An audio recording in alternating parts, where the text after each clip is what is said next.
pour qu'ils aient une idée des métiers des infrastructures au sens large. Hein. Oui, Aujourd'hui, l'homme clé, la ressource incontournable, c'est le technicien, l'administrateur. Vraiment d'accord. le cheville ouvrière. C'est pas des infra purs, hein, du dev, des Oui, infra.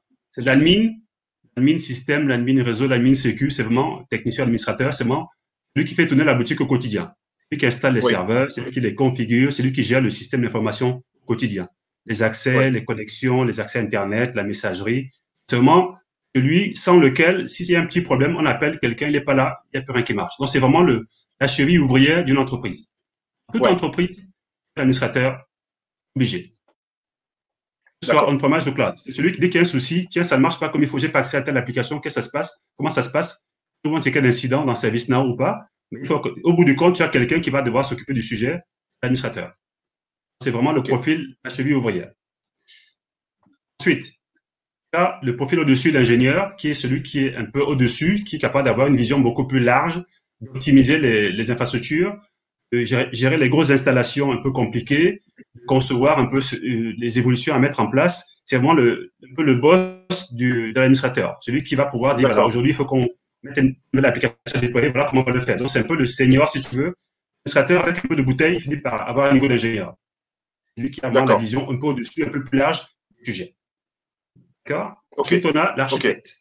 Vraiment, le concepteur, celui qui conçoit l'architecture, qui définit l'architecture à mettre en place. On va acquérir un nouveau site, on veut mettre une nouvelle application en place.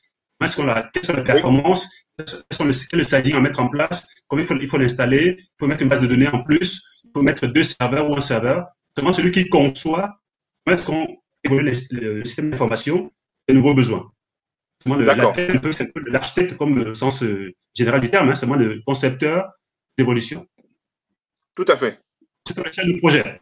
Son nom l'indique, hein, c'est moi le pilote de tout ça, celui qui gère les projets, qui les fait, qui évolue les projets, qui pilote l'organisation, le reporting, qui suit vraiment toutes les évolutions, les changements, les applications qu'on déploie, nouvelles infrastructures qu'on déploie, qu'on met en place, etc. C'est moi le maître de l'animateur d'évolution de l'entreprise. Ok. Après, c'est le boss au-dessus du directeur de projet. Chef de projet avec un peu de bouteille devient directeur de projet. Donc, gérer plusieurs chefs Ouais. de projet, les budgets, noter les évolutions. Au sens là, c'est le grand boss qui a cette capacité à pouvoir gérer plusieurs projets en parallèle, plusieurs équipes de projets, etc. C'est un peu le grand senior. D'accord. Tu as Ok. le manager opérationnel, le mec qui va gérer une équipe de prod, le patron du centre de service, le patron des équipes de production, pas le DSI forcément, mais c'est le manager, c'est le bras droit si tu veux, du DSI. C'est le mec qui gère D'accord. le centre de service, qui gère les administrateurs, les ingénieurs, etc., qui est vraiment le patron de la partie DSI de production.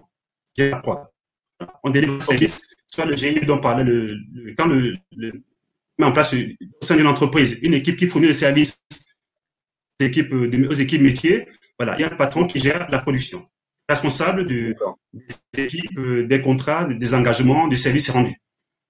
D'accord. Et autour de ça, j'ai mis en plein milieu de ça, il y a du cloud, les nouveaux métiers dont on parlait. Il y a les développeurs du Hmm. cloud, les architectes de cloud, les experts DevOps, les experts FinOps, et puis il y en a toute une palanquée comme ça, j'ai pas eu assez de place pour les lister. Ouais. C'est vraiment les métiers du cloud en plus qui permettent d'avoir les compétences historiques on-premise, plus les Oui. spécificités des connaissances du cloud. Moi, j'architecture ma solution dans le cloud. Je mets un petit bout on-premise, un petit bout dans le cloud, tout dans le cloud, le back-end dans le cloud, le front-end on-premise, etc. Donc, c'est moi qui conçoivent je porte mon application d'on-premise vers le cloud. Quel dimensionnement, Oui. quelle étude d'impact, on parlait d'Anne tout à l'heure, etc., etc. C'est moi l'expert concepteur de ces solutions dans le cloud. D'accord.